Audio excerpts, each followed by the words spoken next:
Nous avons pu voir dans une précédente vidéo que le marché était régi par les lois de la concurrence pure et parfaite. Cependant, ces lois de la concurrence pure et parfaite s'appliquent dans un cadre théorique.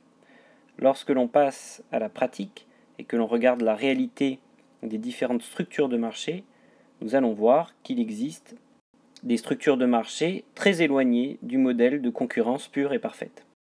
Dans une précédente vidéo, nous avons vu que la concurrence pure et parfaite était caractérisée par 5 conditions: l'atomicité, l'homogénéité, la libre entrée sur le marché, la transparence de l'information et la mobilité des facteurs de production. Nous allons voir dans cette vidéo que ces conditions ne sont pas toujours respectées dans la réalité. Nous allons voir notamment que la condition d'atomicité n'est pas toujours respectée. Nous avons pu voir en effet précédemment que pour que le marché soit à l'équilibre, il faut qu'il y ait un très grand nombre d'offreurs et un très grand nombre de demandeurs afin qu'aucun d'entre eux ne puisse influencer le prix qui est fixé sur le marché. Or, nous allons voir que dans la réalité, de nombreux marchés ne remplissent pas cette condition d'atomicité. On dit que ces marchés sont imparfaitement concurrentiels. Il existe donc différentes structures de marché que nous allons tenter de caractériser maintenant. La structure de marché la plus fréquente est l'oligopole. Alors qu'est-ce qu'un oligopole? Un oligopole, c'est une structure de marché dans laquelle on a un petit nombre de vendeurs qui fait face à une multitude de demandeurs. C'est la structure de marché la plus fréquente. Sur ce type de marché, les producteurs sont en mesure d'influencer les prix. En effet, ils apparaissent en position de force face aux consommateurs, face aux acheteurs. Par ailleurs, ce type de marché favorise les ententes entre entreprises qui peuvent fixer un prix plus élevé que sur les marchés régis par la concurrence pure et parfaite. Ce type d'entente est illégal et sanctionné par la loi. Il existe de très nombreux oligopoles.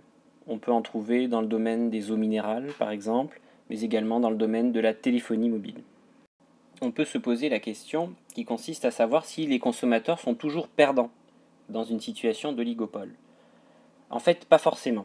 Il y a deux possibilités. Si les entreprises décident de se lancer dans une guerre des prix, qui consiste à baisser le prix du produit de manière à capter un nombre important de consommateurs, dans ce cas-là, le client peut bénéficier de la baisse des prix pour réaliser d'importants gains à l'échange. En revanche, si les entreprises s'entendent pour fixer un prix élevé, les consommateurs auront un accès restreint aux produits. On voit donc que les conséquences des oligopoles sur les consommateurs dépendent du type de stratégie qui est menée par les entreprises sur le marché. Une autre structure de marché qui diffère des conditions de la concurrence pure et parfaite est la structure de marché du monopole.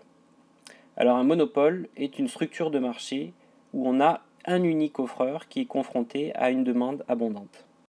Il est le seul à satisfaire l'ensemble de la demande.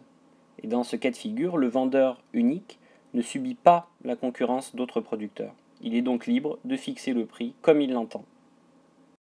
Ce prix est en général très largement supérieur au prix d'équilibre qui aurait existé dans les conditions de la concurrence pure et parfaite. Et dans ce cas de figure, le consommateur se trouve lésé. Si l'on cherche à résumer ce que nous avons vu au cours de cette vidéo, nous pouvons voir que les structures de marché que nous rencontrons dans l'économie réelle ne présentent pas les conditions de la concurrence pure et parfaite. Ce sont des marchés dans lesquels, notamment, la condition d'atomicité n'est pas forcément respectée, ce qui a une incidence sur la fixation des prix, puisque le prix d'équilibre, qui est prédit par la théorie des marchés, ne peut être mis en place.